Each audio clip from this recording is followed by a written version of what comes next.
mungkin tawarannya bisa lebih mengakomodasi pembelajaran kita, ya itu mungkin saja kita beralih. Tapi untuk sementara kita masih menggunakan Zoom ya. Kita aplikasi Zoom ini pasti kita penting karena di INS pembelajaran tatap muka itu wajib. Oke, jadi kita nggak ada yang namanya memberikan tugas saja, terus nanti anak-anak pagi-pagi ngabsen dulu, misalkan ya yang pola yang pernah saya ketahui gitu ya. Pertama anak-anak cuman bangun pagi untuk ngabsen WhatsApp, tek, dikirim. Nanti habis itu ada forward balasan berupa tugas dari gurunya. Nanti dikirimkan lagi di jam sekian, misalkan seperti itu. Kami tidak mengadopsi pembelajaran seperti itu. Tapi bagi kami tatap muka itu menjadi wajib. Gitu ya. Pertama apa? Satu, untuk menghadirkan suasana pembelajaran setiap hari kepada anak. Gitu ya. Dan proses pembelajaran dengan tatap muka secara bersama guru itu saya yakini dan kami yakini bahwa itu akan menghadirkan rasa keterikatan ya yang berbeda tentunya jika hanya sekedar anak-anak coba dikirimkan, ayo download video dari YouTube misalkan seperti itu. Nggak seperti itu. Karena kita tidak bisa memastikan seberapa paham anak-anak dengan itu. Tapi kan anak-anak misalkan bisa ngechat dan lain-lain. Tetapi jika kita bisa dengan tatap muka langsung, saya rasa komunikasi kita akan jauh lebih nyaman. Maka dari itu kami Zoom itu menjadi wajib. Yang berikutnya untuk pengumpulan tugas kami menggunakan aplikasi Edmodo. Ya, Edmodo. Kenapa kami pakai Edmodo? Karena di sana ada fitur monitoring dari orang tua, ada fitur controlling dari orang tua. Jadi ketika guru misalkan memberikan sebuah tugas, lalu tugas itu dikirimkan ke kelas, ayah bunda juga dapat bergabung sebagai orang tua, lalu bisa melihat di sana si Ananda ini sebetulnya lagi belajar atau enggak sih, lagi udah ngumpulin tugas atau belum enggak sih, gitu ya. Itu makanya kami menggunakan Edmodo. Jadi Edmodo ini kita ada keterikatan antara guru, siswa, dan orang tua, gitu. Itu yang kami pakai. Ya.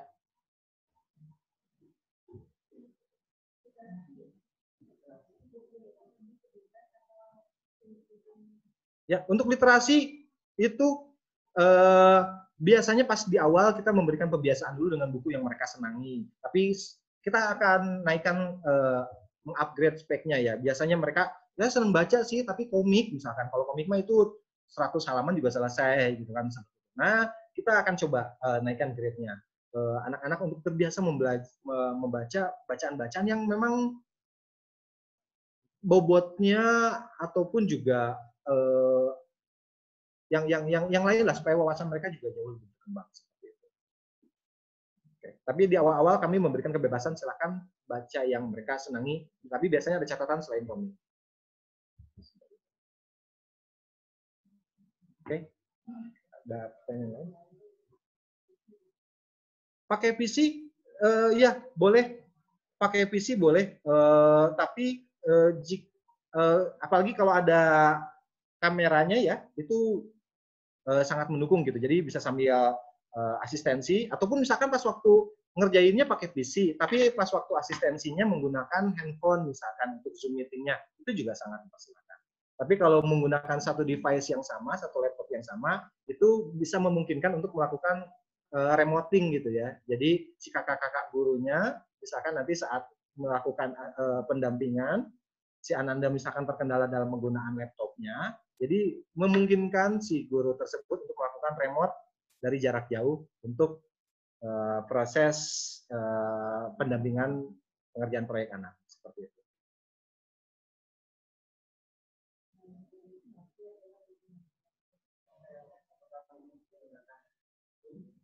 Ini ada satu lagi untuk pembelajaran offline, apakah laptop dibawa?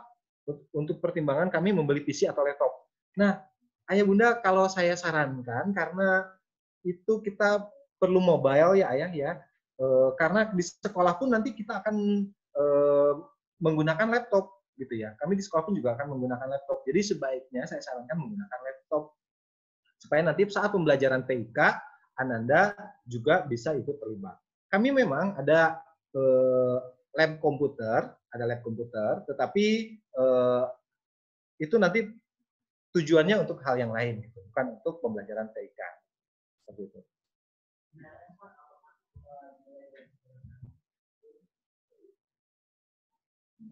Ya.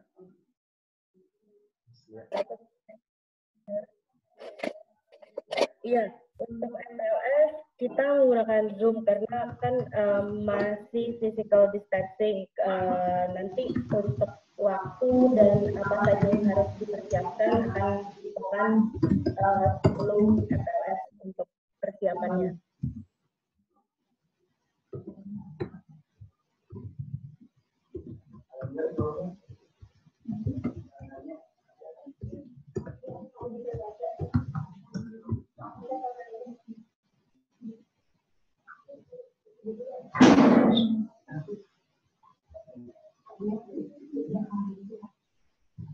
Oke, ada pertanyaan selanjutnya dari jam berapa setiap hari untuk jadwal belajar online? Ya, pada kondisi normal, nanti untuk selanjutnya ya, pembelajaran selanjutnya itu biasa kita jam 8 sudah kita mulai pembelajaran, dan nanti 2 jam atau 1,5 jam tadi ya di jadwal jeda istirahat baru pembelajaran selanjutnya. Jadi satu hari ada 2 kegiatan yang dilaksanakan. Dan itu pada kegiatannya sampai dengan maksimal jam 12 itu selesai. Jam 12 selesai. Lalu ada misalkan, nah ini yang seringkali bisa dijadikan, ataupun juga anak-anak sering, ya kita pengalaman sebagai anak gitu ya, kan anak-anak juga, apalagi ada yang cerdas-cerdas nih, ada yang cerdik-cerdik yang ketika ditanya, oh kamu megang handphone mulu, oh aku lagi ngerjain tugas. Nah, ini ayah bunda, kami bantu memastikan ke ayah bunda, betul atau tidaknya mengerjakan tugas. Biasanya dalam setiap seminggu, di awal minggu itu kami memberikan materi apa yang akan dikerjakan. Materi apa yang akan dikerjakan. 1, itu untuk pembelajaran mini. Berikutnya, ada jam-jam untuk bagaimana proses pengerjaan mini.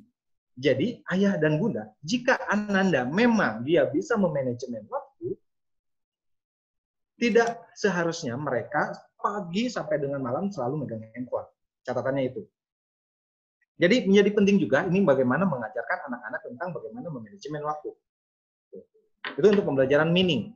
Yang kedua untuk pembelajaran akademik seperti biasa, itu kami setting memang 2 jam pembelajaran itu adalah selesai di saat itu juga dan tidak ada PR. Untuk 2 jam yang pertama. Gitu. Tapi PR-nya nanti akan muncul saat mini. Mungkin namanya bukan PR ya, tadi proyek. Proyeknya itu nanti saat mini atau meaningful learning. Seperti itu. Saya sih menambahkan soal ini nih, literasi yang tadi menurut Bunda Tatiana ya, catat apa yang akan dikerjakan dan catat yang sudah dikerjakan. Alhamdulillah teman-teman Yana sudah melakukan hal ini untuk pencatatan atau recording terkait proyek ini. Jadi pada saat mereka membuat satu proyek itu ada timeline kerja yang mereka rancang dan diskusi bersama para guru. Kapan diskusi bersama kelompok, kapan online individu atau bersama kelompok, lalu temuan-temuannya apa saja itu dibuat timelinenya sampai nanti hari keberapa proyek itu akan selesai sampai di mana dan bagaimana, seperti itu Bunda Tatiana.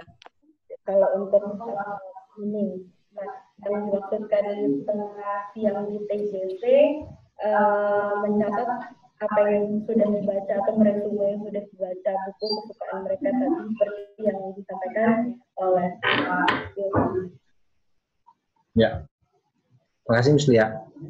Ya tadi ya melanjutkan tentang Bunda Tatiana ya, yang dilakukan untuk mengasah logika, mengolah informasi. Nah, itulah meaning. Itulah meaning. Di sana meaning bagaimana anak-anak mengasah logika, mengasah informasi, menghimpun berbagai macam informasi dari yang mereka ketahui, menumbuhkan rasa ingin tahu, karena pada proses 3 meaning tadi ada proses temu awal. Temu awal itu kita berikan sebuah permasalahan, gitu ya. Kita berikan sebuah permasalahan, yuk cari, temukan, gitu kan, dan nanti kerjakan seperti apa proyeknya. Lalu nanti di tengah-tengah ada asistensi itu untuk memantau, oke, gimana sudah sejauh apa permasalahannya, dan nanti di pertemuan terakhir itu nanti mereka akan presentasi. Jadi simpelnya saya bilang itu adalah meaning itu tadi yang kita harapkan seperti itu. Mudah-mudahan bisa terlaksana dengan sesuai harapan.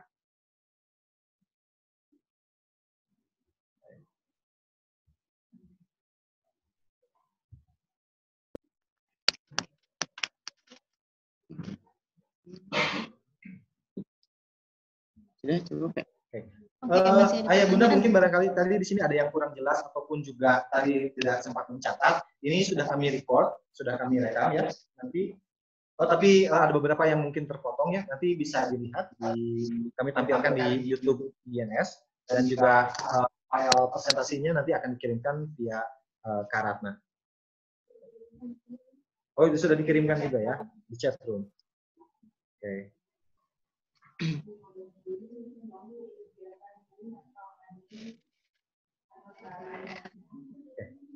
Ya, ini sorry, sorry tadi ada yang kelewat. Nah inilah yang penting tadi terkait bagaimana peran ayah bunda. Nah ini yang sangat kami harapkan. Pada kegiatan MPLS 3 hari pertama ini saya sangat berharap sekali ayah bunda masih terus mendampingi karena memang adaptasi di awal tentunya ini tidak mudah. Saya sangat harap dalam arti mendampingi di sini tidak arti harus ada di sampingnya ya, tetapi dalam arti dari sekarang ini anak-anak yang memang belum terbiasa menggunakan gadget dikasih tahu terlebih dahulu seperti apa. Tadi sudah kami sampaikan bahwa media pembelajaran atau aplikasi pembelajaran yang utama itu adalah Zoom dan Edmodo. Nah, dari sekarang sudah boleh langsung dibantu untuk diinstalkan, lalu dibantu bagaimana cara menggunakan itu, gitu ya, seperti itu. Nanti di MPLS itu kami memang di awal kalau biasanya pada MPLS atau masa pengenalan lingkungan sekolah, kalau tetap muka, ya kita perkenalkanlah bagaimana INS, bagaimana dinamikanya, bagaimana guru-gurunya, siswanya dan lain-lain.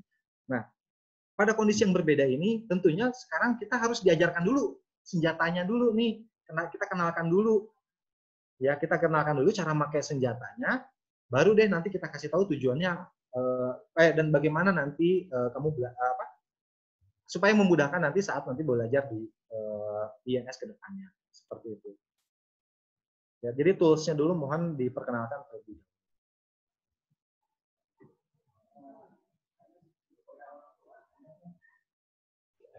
Oke, grup WA orang tua nanti akan ada setelah diumumkan siapa wali kelasnya ya. Tetapi mohon maaf, guru WA orang tua ini adalah sifatnya informasi terbatas satu arah dari wali kelas ke orang tua saja. Berikutnya, jika ayah bunda ingin berkomunikasi secara individual, silakan japri kakak-kakak gurunya. Gitu, seperti itu. Saat MPLS nanti kita akan sudah menggunakan seragam, ketentuan mengenai MPLS nanti akan menyusul, akan disampaikan kembali.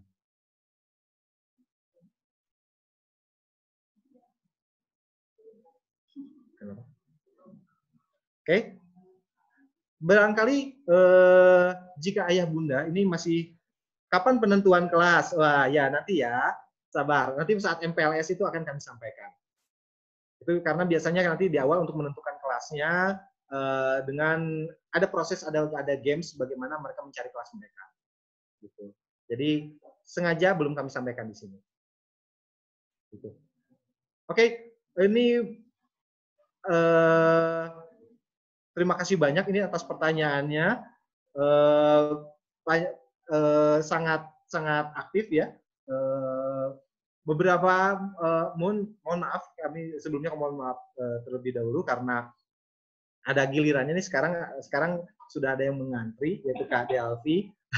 Jadi untuk pertanyaan yang belum terjawab atau ada pertanyaan-pertanyaan yang lanjutan silakan ayah bunda nanti tanyakan untuk melalui Kak Ratna gitu ya, ataupun juga ke email sekolah tadi yang sudah disampaikan, langsung sampaikan saja seperti itu. Oke, saya rasa seperti itu.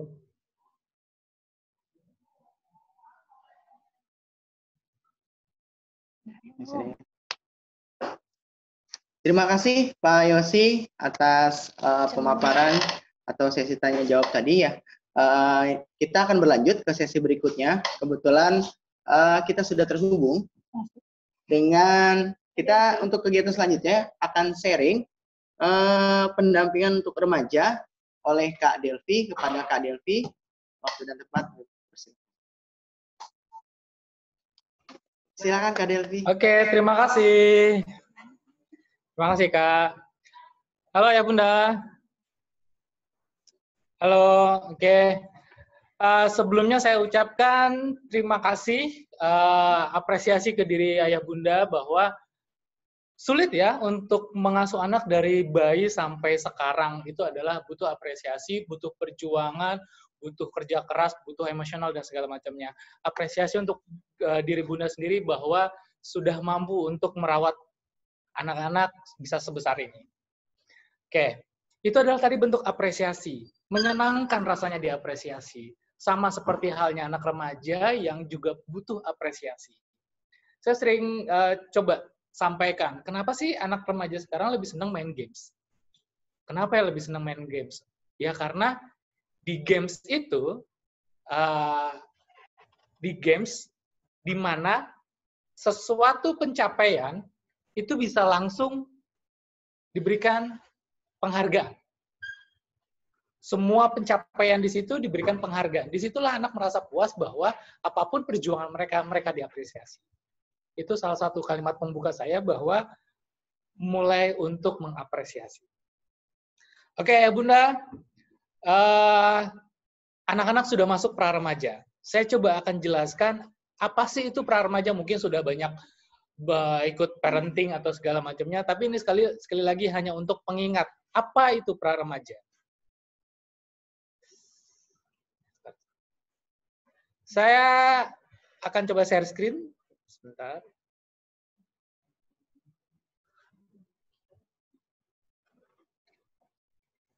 Oke.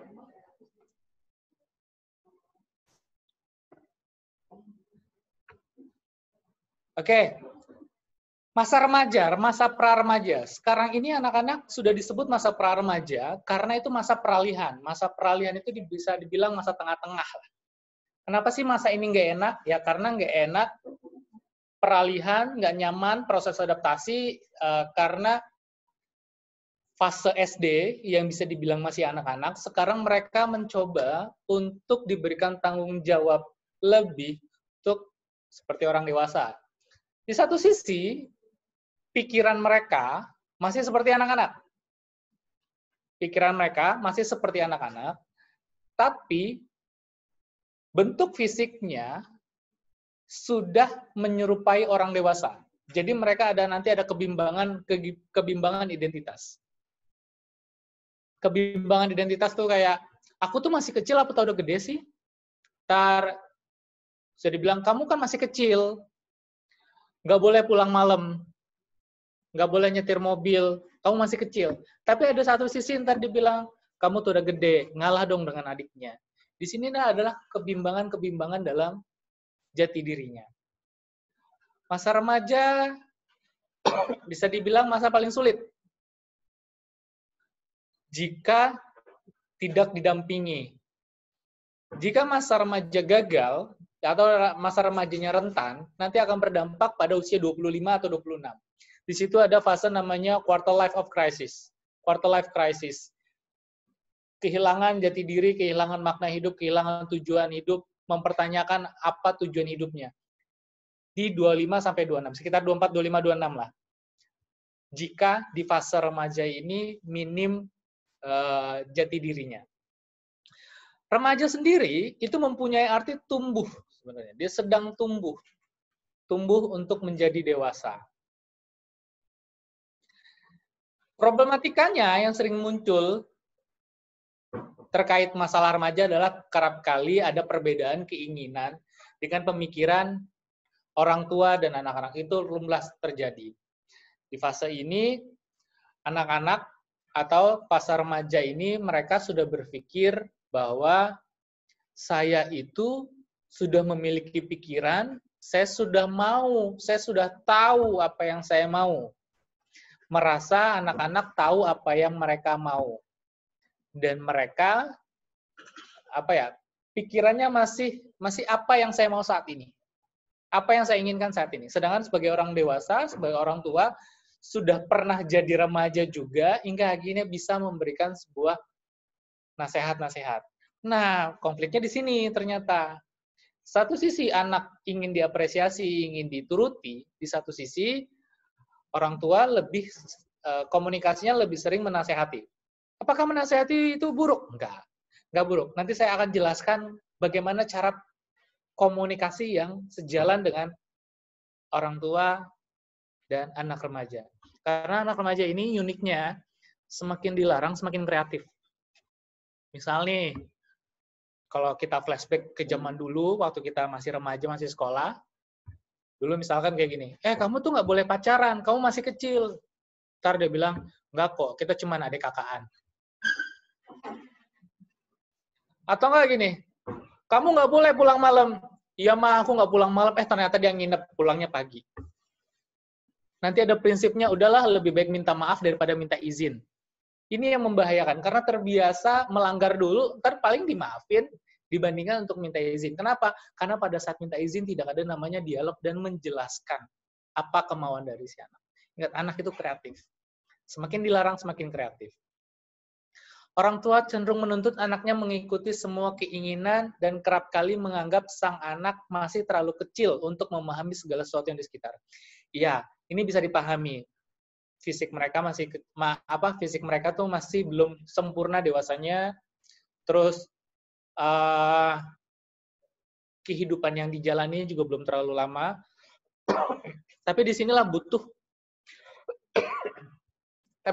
butuh untuk memahami, mengerti bahwa sudah mulai untuk mau diajak dialog, cerita. Karena bahayanya begini, Bu. Kalau saat ini mereka cerita dan kayaknya nggak enakin, terus kita bantah, mereka besok-besok nggak mau cerita. Misalkan kayak gini. Misal nih, Bun ya, saya sering mendapati kasus seperti ini. Pak, aku boleh ngerokok nggak? Kamu ngapain ngerokok? Itu ngerokok kamu masih kecil, nggak boleh ngerokok. Ntar begini. Pertanyaan anak dijawab dengan nasihat. Jatuhnya besok-besok anak tidak lagi terbuka untuk menjelaskan apa yang ada di pikirannya. Jadi fungsi dialog yang misalkan menggali dulu, Pak, boleh nggak aku ngerokok? Apa sih yang membuat kamu kepikiran untuk merokok? Apa yang sudah kamu tahu tentang merokok? Itu perlu digali untuk semua apa yang dipikirkannya, biar kita bisa tahu, oh ternyata intinya itu adalah di sini. Misalkan ternyata, ini contoh kasus Bun ya, Bunda, saya pernah mendapati seperti ini. Dia bertanya sama orang tuanya, Pak, boleh nggak aku ngerokok? Langsung tanya, kamu masih kecil, gini, nggak pantas ngerokok, itu merusak kesehatan. Dibalikin sama anaknya. Kalau merusak kesehatan, kenapa Bapak merokok? Sebenarnya konteksnya itu ada banyak pikiran dalam anak yang perlu kita gali lagi. Itu salah satu contohnya. Ternyata anak ini bukan untuk minta merokok, tapi untuk memberitahu orang tuanya bahwa merokok itu bisa membahayakan.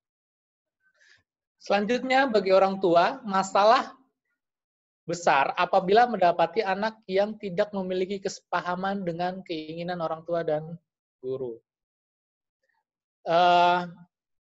Pada fase remaja ini perlu ada pengarahan, namanya pengarahan pendampingan pilihan. Anak sudah mulai harus terbiasa dengan mampu memilih karena untuk tujuan hidup ke depannya. Pilihan yang sederhana dulu, misalkan kayak gini. Nak, kamu mau mie ayam atau siomay?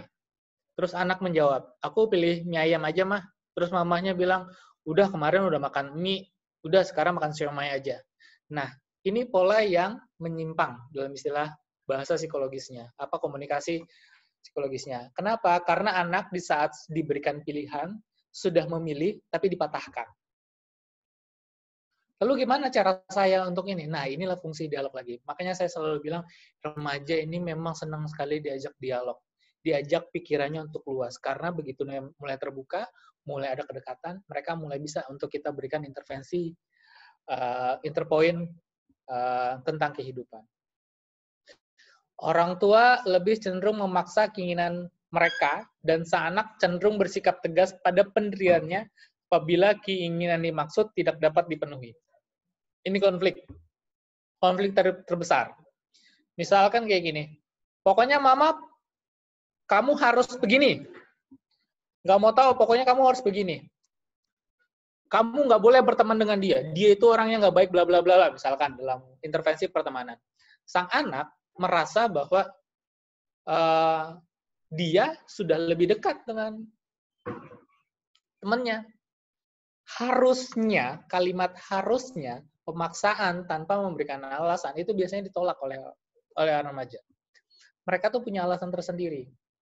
Akhirnya pada saat kita meminta, kamu tuh nggak boleh ya, mama nggak mau tahu, harus kamu sudah nggak boleh berteman dengan dia. Iya, di depan kita memang dia tidak berteman. Tapi siapa yang menjamin di belakangnya dia berteman? Karena seperti gini, mereka butuh emosinya dipahami. Jadi pada saat mereka cerita, lalu orang dewasa tidak memahami apa yang dirasanya, konfliknya adalah mereka akan cari teman terdekatnya yang mampu menampung emosinya, dan akhirnya mereka lebih dekat ke teman-temannya dibandingkan dengan kondisi orang rumah. Karakternya, pubertas, sedang mencari identitas. Para remaja usia 12, sekarang anak kelas 7, sekitar 12-13 ya. Pertama gini, mereka bersikap kritis, semua ditanyakan. Ini apa, ini kenapa, ini begini, itu semua ditanyakan. Ini adalah karena bersikap kritis, jadi kita harus mampu memberikan penjelasan. Dan jika kita tidak mampu memberikan penjelasan, jujur kita nggak bisa. Maksudnya kasih tahu kalau kita tuh nggak mampu dan kita bisa cari bareng-bareng. Misalnya kayak gini, Pak, kasus penembakan di Amerika itu apa sih konfliknya? Kalau kita nggak tahu, jangan kasih tahu. Ayah juga belum memahami. Gimana kalau kita cari sama-sama? Jadi jangan malu atau jadi sebagai orang tua, karena kita sebagai manusia juga, ini sebenarnya nasihat juga untuk diri saya sendiri, bahwa tak perlu takut untuk bilang bahwa saya nggak tahu. Karena kalau saya nggak tahu, menandakan bahwa oh ya kita sama-sama bisa mencari tahu. Lalu mereka rasa setia kawan yang kuat terhadap kelompoknya. Kenapa sih rasa kuat mereka dalam kelompoknya? Karena mereka tuh butuh eksistensi, keberadaan diri. Jadi kalau bisa dibilang, kok sekarang dia jadi ini ya? Ya karena dia butuh pengakuan. Di rumah dia tidak mendapatkan pengakuan dan apresiasi. Dia akan cari di luar. Di luar seperti apa? Dia akan masuk ke dalam sebuah kelompok-kelompok kecil fase remaja. Karena mereka ingin diterima. Pada saat mereka ingin diterima, mereka bisa melakukan yang konotasinya membahayakan dan kita akhirnya kehilangan. Ini salah satu contoh kecil. Cepat lelah dalam berkomunikasi dan jangka waktu perhatian berubah-ubah. Bisa lama, bisa juga sebentar. Ini adalah karakteristik para remaja yang bisa bilang, kok sekarang dia jadi kesulitan berkonsentrasi ya? Iya. Ada pengaruh hormonal di sini. Hormonal emosionalnya sedang bergejolak, moodnya sudah mudah berubah, cepat ngambek. Kayaknya kita nggak melakukan apa-apa, tapi kok dia ngambek ya? Itu juga ada pengaruh hormonal. Jadi ibaratnya hormonalnya itu bergerak maju, cepat sekali, sedangkan perkembangan dari fisiknya melambat. Hormonalnya tuh kayak dibanjiri, jadi tuh kadang-kadang mudah. Pagi ini bisa ceria, siang-siang pas makan siang itu bisa nggak ngomong. Bisa di kamar aja. Itu fase-fase seperti itu. Sekali lagi, pendampingan untuk bisa memahami. Kalau usia 13, perhatian dapat berlangsung lama. Ini maksudnya gini, ini nggak general ya, oh pasti nih, nggak. Kalau dalam teori psikologis, dalam kehidupan psikologis, ini adalah mayoritas. Jadi usia 13 ini perhatiannya dapat berlangsung lama, penyesuaian dirinya sudah baik, lebih spontan dan antusias, pola berpikir sudah lebih abstrak, misalnya paham tentang hukum, keadilan, kebenaran, dan kejujuran. Ini di fase yang sudah mau berkembang lagi. Tapi apakah otomatis berkembang? Enggak, ini enggak otomatis berkembang. Mereka perlu namanya teman diskusi.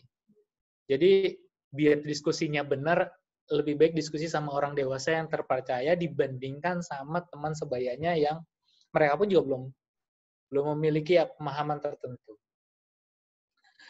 Oke, ini cara komunikasi yang harus dihindari. Kok harus dihindari? Iya.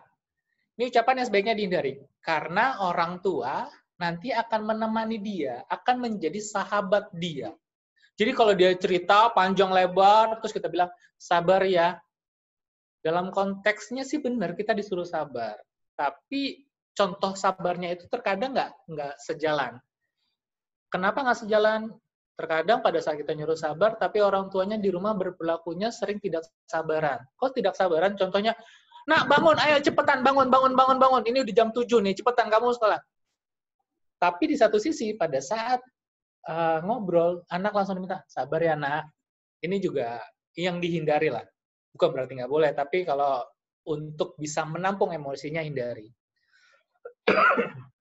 Lalu, ya mau gimana lagi? Ini seperti tidak memvalidasi emosinya. Ya mau gimana lagi? Udah kejadian, nak. Kamu udah begini-begini. Nah, pada saat mereka cerita, mereka ingin meluapkan emosinya. Masih ada yang lebih susah dari kamu. Ini sering nih. Sering nih. Ini masih ada yang lebih susah dari kamu. Seperti membanding-bandingkan. Seperti membandingkan bahwa saya tuh nggak boleh salah, saya nggak boleh menderita, saya nggak boleh sedih, saya nggak boleh marah. Bersyukur aja. Nah, bersyukur, konteks bersyukur itu bagus. Tapi kalau saya sering menjelaskan ke remaja bahwa kamu nggak harus bersyukur. Karena syukur itu bukan diharuskan, tapi dirasakan. Kalau diharuskan, kamu sebenarnya nggak bersyukur. Kamu dipaksa untuk merasa bersyukur. Syukur itu masalah rasa. Jadi, kamu bisa bilang, kamu bersyukur nggak? Kita bisa memaksa orang untuk berucap bersyukur, tapi kita nggak bisa memaksakan orang untuk bisa merasakan rasa syukur. Jadi, kalau saya bilang, rasakan bersyukur seperti apa? Nanti, pertemuan berikutnya saya jelasin. Buat PR. Masih mending lah aku. Nah, masih mending lah aku ini adalah salah satu bentuk bisa dibilang sebelumnya mohon maaf ayah bunda, kalimat ini masih mending lah aku itu adalah atau masih mending kamu dulu ayah itu gitu. Itu seperti ayah belum selesai dengan dirinya atau ibu belum selesai dengan dirinya. Karena pada saat anak bercerita memicu ingatan traumatik masa lalu hingga akhirnya yang menjadi pusat cerita adalah diri kita. Misalnya gini, wah aku capek banget kok belajar ya, PR-nya banyak terus masih mending kamu banyak internet dan segala macamnya. Dulu ayah tuh ke sekolah tuh jalan kaki 3 kilo, 5 kilo. Akhirnya yang cerita adalah ayahnya kembali menceritakan kegelisahan. Tapi kan ini bagus untuk memotivasi. Iya, saya tidak menyalahkan. Tapi pada saat bercerita adalah perasaan si anak. Anak butuh divalidasi emosinya. Jadi kita harus memvalidasi emosinya, tapi tidak harus mensetujui sikapnya atau perilakunya. Misal nih, saya mendapati anak remaja yang dia cutting. Ibu tahu cutting? Cutting itu dia nyilet-nyilet tangannya lah. Terus, kenapa kamu tak cutting? Saya sedih, gini. Saya memvalidasi emosinya. Wajar kamu sedih, karena kamu disakiti, kamu dikecewakan. Lalu, sudah validasi perasaannya, kita boleh tidak setuju. Namun, melukai diri tidak akan mampu untuk memberikan perasaan tenang. Gitu. Kamu cerita aja apa yang kamu rasakan. Itu konsepnya. Jadi masih mending lah aku itu lebih kepada minim validasi apa yang diceritakan. Lalu kamu masih lebih beruntung, itu tadi membanding-bandingkan. Semangatnya konteksnya bagus, tapi kita harus tahu dulu apa maksud dari semangatnya. Udah, jangan sedih mulu, mellow banget. Ini sekali lagi tidak memvalidasi emosinya. Atau misalkan, kamu kan cowok, ngapain sih pakai nangis? Itu sekarang ada istilah namanya toxic masculinity. Seperti tidak memvalidasi bahwa setiap manusia itu bisa sedih, bisa marah. Udah, jangan terlalu dipikirkan. Kalimat udah, jangan terlalu dipikirkan, semakin dilarang, semakin akan dipikirkan. Karena begitu ada perintah nih, uniknya dari sebuah pikiran dan otak adalah, begitu kita perintah udah, jangan dipikirin, berarti kan perintah tidak jangan dipikirin itu penting. Hingga akhirnya malah jadi mikirin. Karena pada saat kita tidak mau memikirkan, kita harus tahu dulu apa yang kita pikirkan. Hingga akhirnya kita malah memikirkan. Saya ulangi deh, daripada nggak bingung. Misalkan, udah lupain temenmu yang udah nyakitinmu. Ya, jangan dipikirin. Kan dia harus tahu dulu siapa yang dipikirin. Oh, si temannya. Akhirnya bukan melupakan, malah memikirkan. Lalu jangan ngeluh terus. Saat dia bercerita, tidak ingin dibantah dulu. Jadi, ini adalah pendekatan-pendekatan biar anak remaja nyaman cerita ke ayah bunda. Pada saat mereka nyaman, itu nanti kita bisa sisipkan bagaimana cara bersikap. Udahlah, terima nasib aja. Kamu pasti bisa kok, nggak sesulit itu. Setiap orang berbeda. Misalkan untuk atlet lari mungkin lari 5 kilo itu santai. Atlet maraton 5 kilo itu santai. Tapi buat saya yang sudah seusia seperti ini mungkin akan ngap-ngapan juga. Tapi bisa, iya bisa, prosesnya panjang. Tapi konteksnya di sini adalah mampu memvalidasi dulu perasaan-perasaan emosinya. Memvalidasi apa yang dirasakannya. Oke, ini adalah kita sama-sama sharing. Ini adalah cara-cara bagaimana cara kita untuk bisa berkomunikasi dan nanti bisa membantu remaja dalam pembelajaran di rumah, pembelajaran jarak jauh. Mungkin dari saya cukup. Terima kasih. Assalamualaikum warahmatullahi wabarakatuh.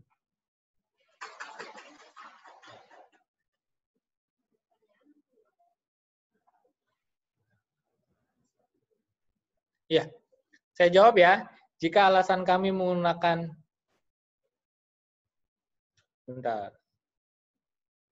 Jika alasan kami menggunakan kalimat masih ada yang lebih susah dari kamu atau ya sudahlah karena sudah kejadian juga adalah untuk memberikan pola pikir lebih luas untuk anak remaja agar lebih legowo menghadapi kesulitan dalam hidup dan mensyukuri apa yang dimiliki. Lalu kamu harus pakai kalimat apa agar pusat pikiran anak tidak self-centric, mengingat memang banyak anak remaja di luar sana yang itu punya apa-apa yang anak kami miliki. Begini, setiap anak kebutuhannya berbeda. Misalkan begini, pada saat dia kesulitan sesuatu, dia menganggap bahwa kamu masih mending punya laptop, pulsa, punya ini. Kita akan mengeluhkan sesuatu yang tidak kita punyai. Itu lumrah. Jadi pada saat mengeluh kita harus tahu dulu apa yang dikeluhkan. Yang ternyata dikeluhkan misalkan gini, Mah, aku capek banget nih ngerjain tugas kayak gini. Kamu masih syukur, masih bisa belajar. Ada maksud tertentu dari ucapan itu, bukan karena dia malas belajar atau tidak termotivasi belajar. Tapi ada butuh ditemani. Karena ada bahasa-bahasa yang sebenarnya dia tahu bahwa ada yang lebih susah dari dia, tapi dia pun juga mengalami kesusahan tertentu. Misalkan kesusahan-kesusahan itu nggak harus seperti materi. Misalkan kesusahan akan kasih sayang, kesusahan waktu bertemu orang tua, kesusahan waktu berkomunikasi dengan orang tua. Jadi kalau misalkan ya udah, ya sudahlah karena sudah kejadian juga, itu ada nanti di ending. Di endingnya. Jadi di endingnya adalah saat si anak sendiri yang menceritakan, yang mengungkapkan, tapi tidak kita intervensi. Kita hanya memberikan, mendengarkan, lalu mengarahkan. Sampai mereka paham dengan poinnya, ya mah, udah dicoba. Udah dicoba nih mah, semua, tapi memang kayaknya emang nggak bisa dijalani deh. Kayaknya memang harus tenang aja deh. Karena mau gimana lagi mah, kita sudah mencoba, Allah juga yang menentukan. Nah, di sini, fine. Kenapa? Karena anak mendapatkan pembelajaran dibandingkan kita yang langsung. Ya udah, mau gimana lagi?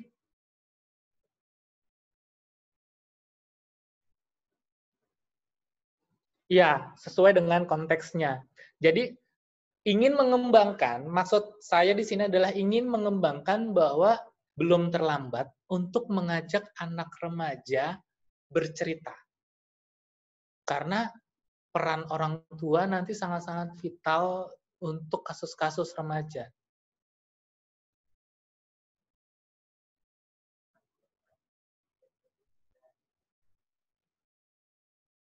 Oke, contoh bersyukur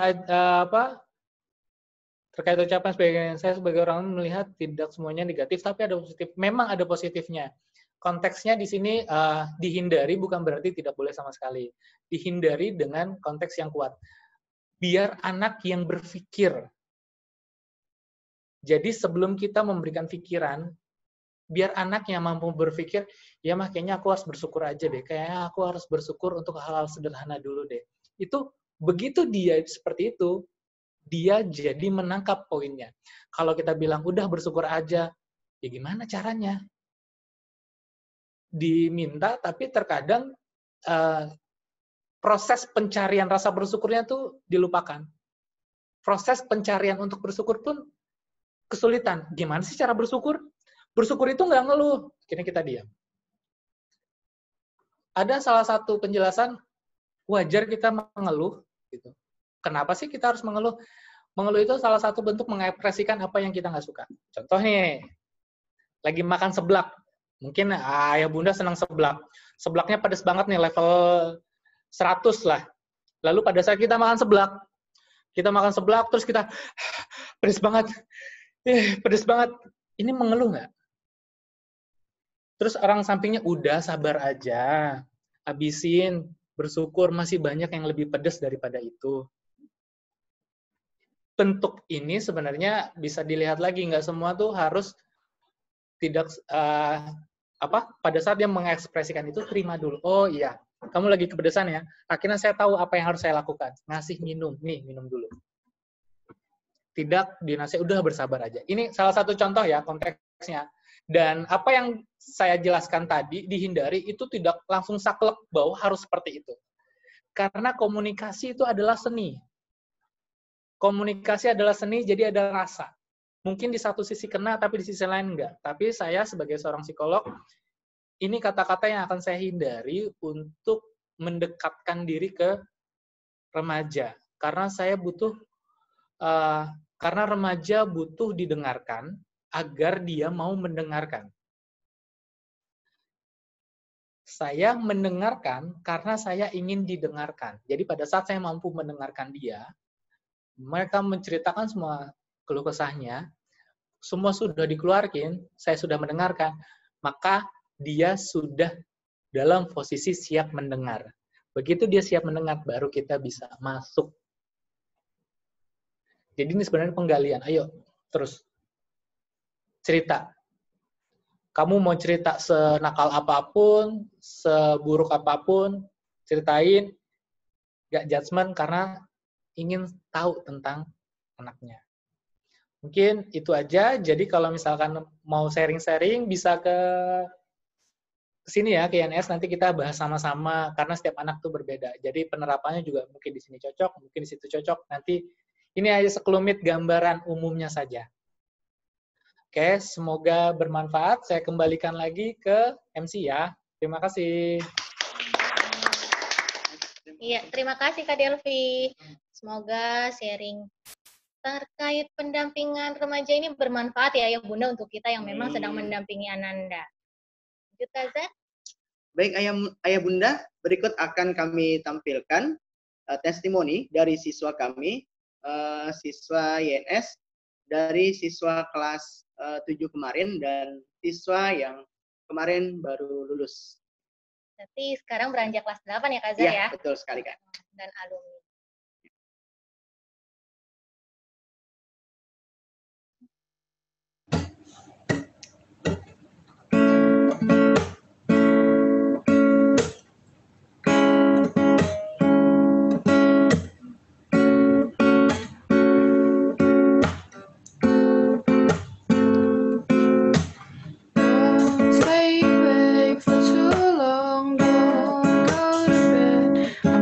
cup of coffee for your head. I get you up and going out of bed. Hai, nama saya Linet Fethi Taib atau biasa dipanggil Inet. Minat dan bakat saya selama di INS ada banyak, tapi saya lebih mengutamakan musik, karena saya sangat suka bermain musik. Menurut saya, musik itu bisa membuat diri senang dan bisa membuat banyak orang terhibur. Hal positif yang terbangun pada diriku selama di INS, saya jadi lebih berani dan percaya diri, karena di INS kita belajar untuk jadi orang yang hebat dan percaya diri. Walaupun di awal-awal kita agak takut dan gak berani, tapi dengan seiringnya waktu, kita akan mulai berani dan percaya diri. Karena di NS teman-teman kita juga pasti akan mendukung kita untuk jadi lebih berani dan percaya diri.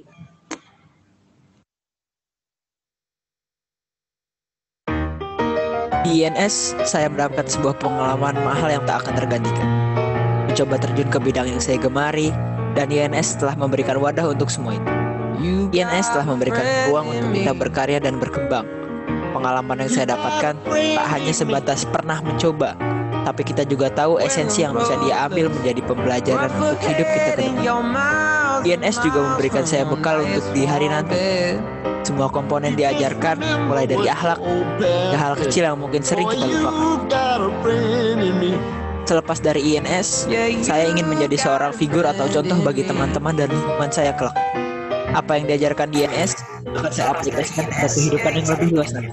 Menebarkan hal baik dan positive vibes kepada orang sekitar, dan menjadi seseorang yang bisa membawa perubahan kepada bangsa dan negara. Perubahan itu bisa saya bawa melalui sikap. Itu satu hal yang sangat dibutuhkan oleh generasi kita saat ini. Manfaatnya terhadap sekitar adalah menginfluence orang lain agar bisa mencontoh hal-hal baik dari saya, dan diharapkan bisa ikut serta membawa perubahan kepada negara ini. Karena dari sikap, kita bisa maju lebih jauh lagi, membawa aura positif kepada sekitar agar tetap optimis mengejar cita-cita dan tujuan yang ingin dicapai nanti. Terima kasih INS atas 3 tahun yang berharga. Terima kasih atas segala pembelajaran. It's me and you, boy. And as the years go by, our friendship will never die. You're gonna see it's our destiny.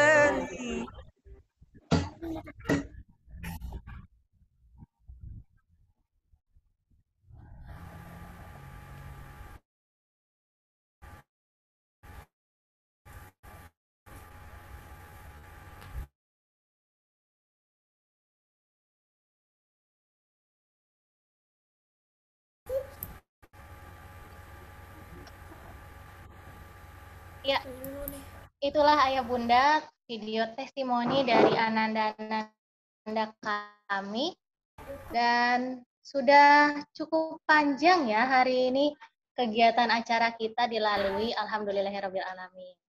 Terima kasih kepada Pak Yosi, Kak Umi Atika, Miss Lia, dan Kak Delvi.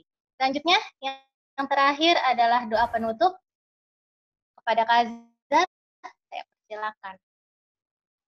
Terima kasih Kak Dela. Assalamualaikum warahmatullahi wabarakatuh. Ayah bunda semuanya. Alhamdulillah serangkaian acara kita dari pagi tadi hingga menjelang siang hari ini berjalan dengan lancar. Sebelum kita tutup, mohon keikhlasan dan keriduannya dari ayah bunda semua. Mari sama-sama kita membaca surat Al-Fatihah. Kita doakan khususnya mudah-mudahan kondisi kita, bumi kita semoga menjadi lebih baik lagi. Allah selalu lindungi kita semua. Allah sehatkan ayah bunda, sehatkan Ananda, sehatkan guru-guru kami di sini. Dan Allah jadikan sekolah ini sebagai ladang ilmu yang bermanfaat, yang berkah untuk Ananda. Ala haziniyah, walakul niyatin salihah, ila hadatin Nabi Mustafa Al-Fatihah. Auzubillahi minasyaitonir rajim. Bismillah. Alhamdulillah.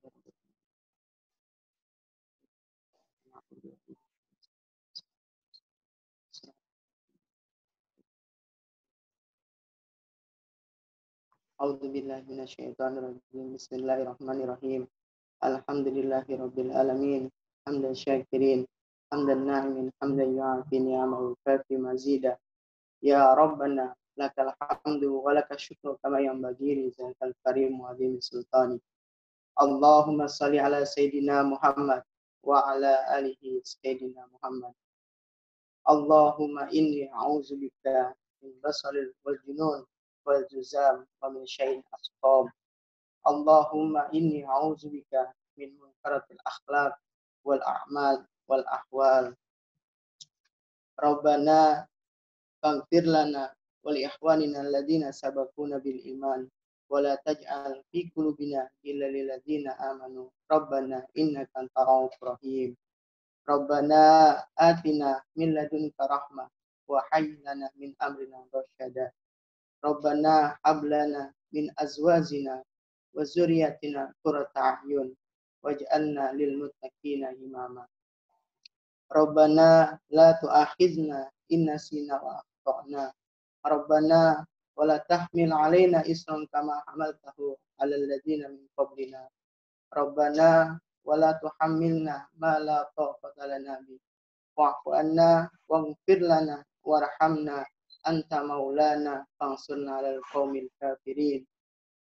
Rabbana la tuzigh qulubana ba'da idh hadaytana wa hab lana min ladunka rahmah innaka antal wahhab. Rabbana ighfirli wa liwalidayya wa lil mu'minina yawma yaqumul hisab. Allahumma ighfir lil muslimina wal muslimat wal mu'minina wal mu'minat. Subhana rabbil izzati amma yasifun. Wassalamun alal mursalin walhamdulillahi rabbil alamin. Amin. Allahumma fiq ila aqwamit thariq. Wassalamualaikum warahmatullahi wabarakatuh. Waalaikumsalam warahmatullahi wabarakatuh. Terima kasih, Kak. Terima kasih. Terima kasih Ayah Bunda atas partisipasinya. Ini selaku MC. Mohon pamit undur diri. Mohon maaf apabila ada kesalahan atau kata ucap. Mohon nanti kepada Ayah Bunda akan kami kirimkan feedback dan mohon diisi dan akan dikirimkan kembali melalui Kak Ratna. Ya.